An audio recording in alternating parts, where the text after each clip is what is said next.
when a white passenger stole this black woman's CEO's seat. Seconds later, the whole flight was grounded.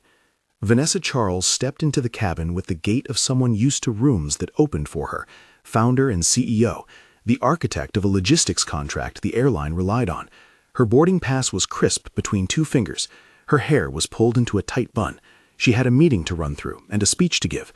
For a moment, the ordinary mechanics of travel, the seat numbers, the overhead bins, the polite choreography of strangers sharing a confined space, felt like they should move around her without notice. But in 1A, a man lounged with a flute of champagne. He sat diagonally across the premium upholstery, one arm slung over the headrest, a faint smirk at the corner of his mouth. When Vanessa held up her pass, the foil hot from the airport printer, the man did not move. He set his glass down and, without hurry, suggested that she must be in the wrong seat. The cabin went from routine to fragile in almost no time. The flight attendant came forward, voice measured, asking politely to see Vanessa's ticket.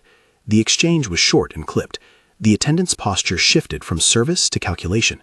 The man said something to suggest an error on the manifest. The attendant glanced at the logbook. Phones came out in pockets. Murmurs swelled like a tide. Vanessa's hands did not tremble. She showed the pass again. A small cluster of passengers stopped, some recording.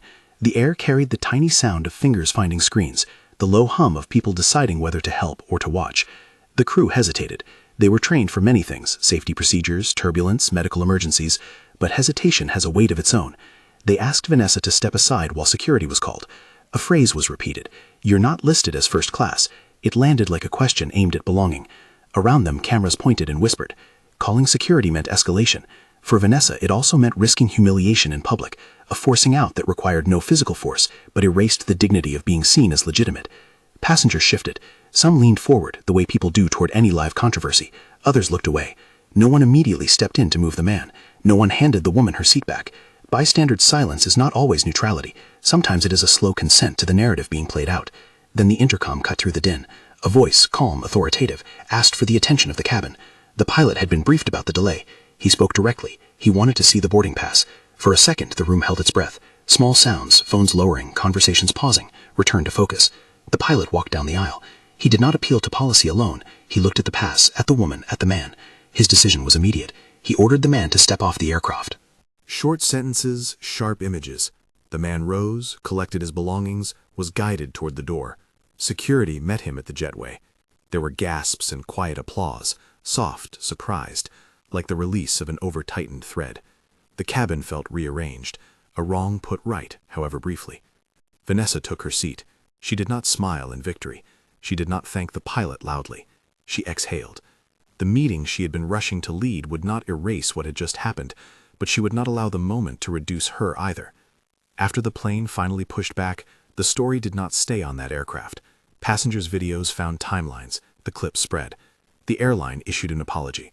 Alongside it came a public gesture, an offer to fund a diversity scholarship in Vanessa's name. The announcement read like a corporate attempt at repair, an education fund as a remedy for a bad afternoon in the air. Vanessa's response was not theatrical. She did not demand cameras. She did not seek personal attention. She refused the idea that a scholarship, however well-intentioned, could substitute for accountability or smooth the hurt into easy public relations.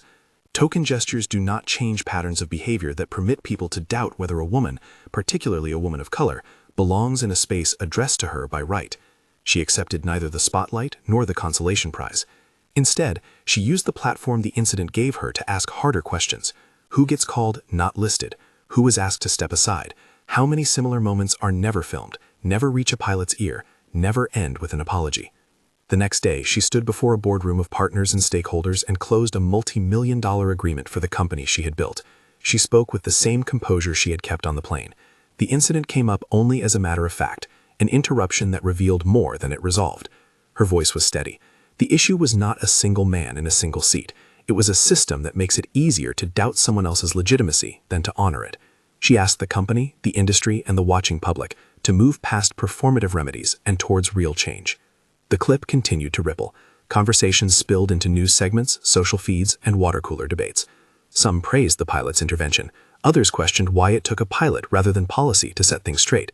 Many pointed to the footage as a small victory, evidence that accountability can sometimes arrive unexpectedly and decisively. Others, quietly and painfully, Recognize that countless incidents happen without a camera, without a pilot's intercom, without resolution. In the end, the scholarship remained an emblem, a well-intentioned token that people could point to as progress. Vanessa's refusal turned that token into a question. She accepted the apology as a step, not the finish line. She made clear that apology plus scholarship did not equal systemic reform. She asked for better training, clearer procedures that protected passengers' dignity, and a willingness to hear voices that were too often dismissed. There is a larger pattern threaded through scenes like this, a boarding pass held like a small, undeniable claim, a person in a seat making room into a contest, a community of witnesses deciding, in the split second before choice hardens into action, what justice looks like. In this case, the pilot's firmness mattered. In many others, there is no pilot to override hesitation. How many more will be told they are not listed before institutions learn to listen without waiting for outrage? How many moments of erasure will pass unrecorded? Vanessa did not ask for praise. She asked for change. She asked a world where merit and dignity are not conditional on who insists upon them.